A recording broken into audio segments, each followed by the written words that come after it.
সকলকে স্বাগত জানাই আমাদের জ্ঞান দিগন্ত ইউটিউব চ্যানেলে। আজকে আমরা নমুনা প্রশ্নপত্র 4-এর যে বাকি যে অংশটুকু ছিল অর্থাৎ 5 ও 6-এর যে অঙ্কগুলো সেগুলোকে আজকে সমাধান করব। তো চলো সরাসরি প্রশ্নের দিকে যাওয়া যাক। সমবাহু ত্রিভুজ কাকে বলে? আমরা কি জানি যে ত্রিভুজের তিনটি বাহু সমান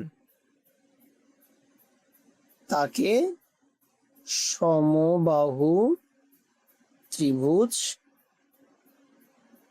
বলে। এবার বলেছে সমবাহু ত্রিভুজের ছবি আঁকতে।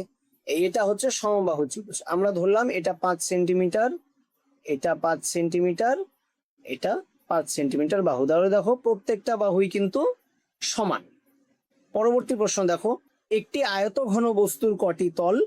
তলগুলি কি সমতল না বক্রতল? আয়তঘন বস্তুর হচ্ছে তল সংখ্যা হচ্ছে 6টি, আর সেই তলগুলি কি সমতল না বক্রতল? তলগুলি হচ্ছে সমতল।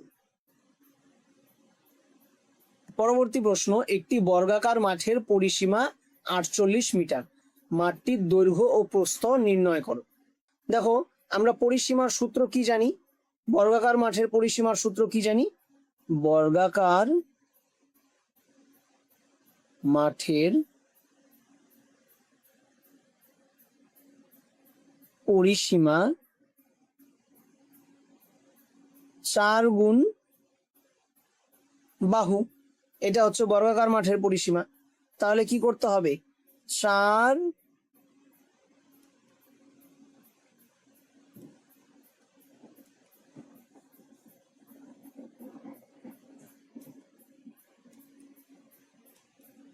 একটি বর্গাকার মাঠের পরিসীমা হচ্ছে 48 মিটার, মাঠটির দৈর্ঘ্য ও প্রস্থ নির্ণয় করে।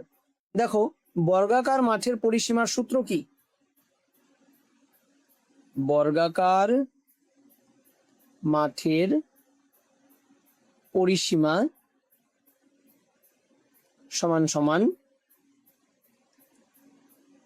4 গুণ বাহুর দৈর্ঘ্য।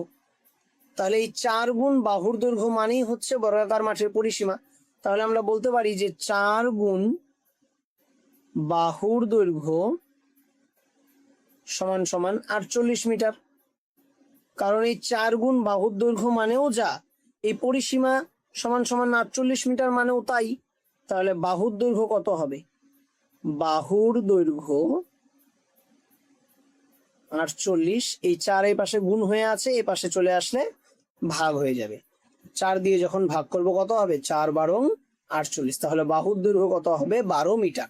আর যেহেতু বলেছে এটা বর্গাকার একটা মাঠ, বর্গক্ষেত্রের আমরা কি জানি যে দৈর্ঘ্য প্রস্থ সবই সমান হয়। তাহলে দৈর্ঘ্য যা হবে 12, প্রস্থ তাই হবে 12। তাহলে দৈর্ঘ্য আর প্রস্থ কত? বর্গাকার মাঠের দৈর্ঘ্য আর প্রস্থ হচ্ছে 12 মিটার। এবার বলছে দুটি সরল রেখার ছেদবিন্দু কটি? এর আগের ক্লাসেও আমরা দেখি যে দুটি সরল রেখার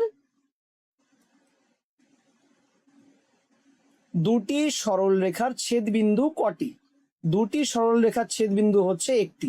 এটা আমরা আগের ক্লাসেও দেখেছি যে দুটি সরল রেখা যখন পরস্পরকে ছেদ করে তখন ছেদবিন্দু একটি তৈরি হয়। তাহলে ভিডিওটি আজকে এখানেই শেষ করছি। আশা করি তোমরা সকলেই সমাধানগুলি খুব সহজেই বুঝতে পেরেছো। আজকে আমরা নমুনা প্রশ্নপত্র 4 সম্পূর্ণরূপে সমাধান করলাম। যদি ভিডিওটি ভালো লেগে থাকে একটি লাইক করে দিও এবং সকলের কাছে শেয়ার করে দিও। দেখা হচ্ছে পরের ভিডিওতে।